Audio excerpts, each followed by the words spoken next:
चाह रहा हूँ और मैं करीबन 1962 से I am in the medical profession है ना, और करीबन मेरे को 60 इयर्स हो गए हैं प्रैक्टिस करते। और मैं उन लोगों को मिली जिन्होंने कि ये वायरस ढूंढा, एचपीवी वायरस, जो कि सर्विकल कैंसर करता है। और मैं इस चीज़ के पीछे लगी हुई थी कि हे भगवान, हमारे इंडिया में कब ये टीका आए और हम उनको फ्री दे सके, है ना। अब हुआ क्या है, डॉक्टर राजेश्वरी और डॉक्टर दीपाली, मोदी जी ने 28 फरवरी को अनाउंस कर दिया कि ये बच्चों को, लड़कियों को 9 साल से 14 साल तक लगेगा। और उन्होंने इतनी मेहनत करके ये फ्री सप्लाई करवा भी दिया, और लोगों ने इसके लिए एंटी करना शुरू कर दिया कि भी ये पता नहीं, ये टीका लग जाएगा तो ये हो जाएगा, वो हो जाएगा, प्रेगनेंसी नहीं हो जाएगी। और मेरे साथ डॉक्टर दीपाली बैठे हैं, जो मैं एक्चुअली उन नोबेल प्राइज विनर को मिली थी जिन्होंने ये ढूंढा कि ये वायरस कैंसर करता है। और मैंने जल्दी से जल्दी अपनी बेटी डॉक्टर दीपाली को लगवा दिया। उसके बाद प्रेगनेंसी भी हो गई, Right. और डिलीवरी भी हो गई। Yes, I had the injection in 2008, लगभग 17 years back, and after that I had my baby in 2010. So इससे कोई डरने की ज़रूरत नहीं है, rather मैंने अपनी फैमिली के सभी बच्चों को लगवा दिया हुआ है। And I tell each and every person that they must go in for this injection, and best age इसको लगवाने की है 9 to 14 years, जिसमें सिर्फ 2 डोजेस की जरूरत है, but government of India 14 years की गर्ल्स को 1 डोज फ्री दे रहे हैं। डॉक्टर राजेश्वरी, आपने अपने बेटे को लगवाया?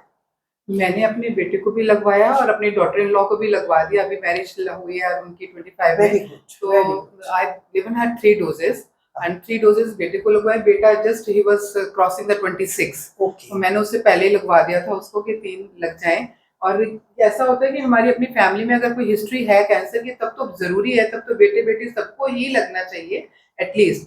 बट जो अगर मोदी जी हमें 14 ईयर्स पे आपको फ्री दे रहे हैं, तो at least you should be thankful to him कि इतनी महंगी मेडिसिन है और वो आपको मिल रही है, और बच्चों को हम सर्विक्स कैंसर से बचा पा रहे हैं। तो क्योंकि cervix cancer is very common, हर 8 या 9 मिनट में एक औरत सर्विक्स कैंसर की वजह से मर रही है।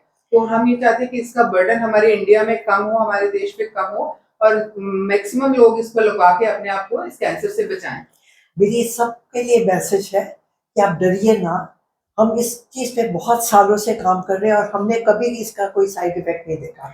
सो प्लीज़ इसका यूटिलिटी करो। इसको, जो लोग इसके एंटी हैं, एंटी मोदी जी हैं, एंटी एचपीवी वायरस के लिए हमेशा कोई ना कोई लॉबी खड़ी हो जाती है करने के लिए। तो प्लीज़ इसका यूज़ करो, इसकी उल्टी सीधी जो अफवाहें हैं उन पे बच जाओ।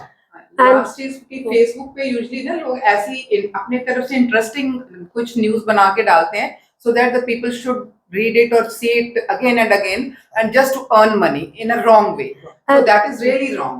एंड मैंने इसके ऊपर पूरा पढ़ा था कि जो साइंटिस्ट जिन्होंने रिसर्च करके ढूंढा, वो 1978 या 1980 में उन्होंने ढूंढ लिया था। फिर भी आप देखो 1980 से लेके 2000 आई थिंक 6 या 8 तक ये इंजेक्शन मार्केट में आया, और उसके बाद लगना शुरू हुआ। और अब मुझे ही लगवाए हुए ऑलमोस्ट 17 ईयर्स हो गए, and I am perfectly fit and fine. Thank you.